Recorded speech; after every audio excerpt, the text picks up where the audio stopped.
আমার শাশুড়ি মা প্রায়ই বলতেন, কয়েকদিন তেলে ঝোলে আর সারা বছর হুগায়া মরে।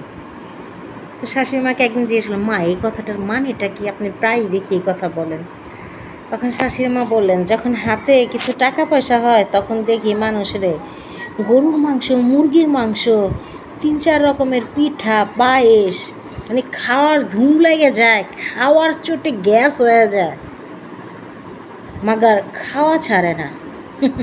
কয়েকদিন পর মানে কটা ডাল ভাত খাবে সেই পয়সাও থাকে না, বাজার করার পয়সাও থাকে না।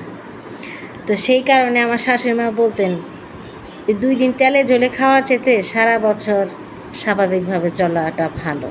তার মানে কি, 2 দিনে একেবারে ভালো মন্দ খাইলাম আর সারা বছর হুগে মরলাম, ওটা তো ঠিক না।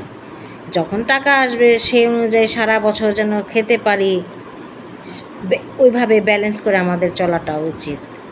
আসলে মুরব্বীদের কথা কিন্তু একেবারে ফেলনা নয়, কথাটা কিন্তু সত্যি।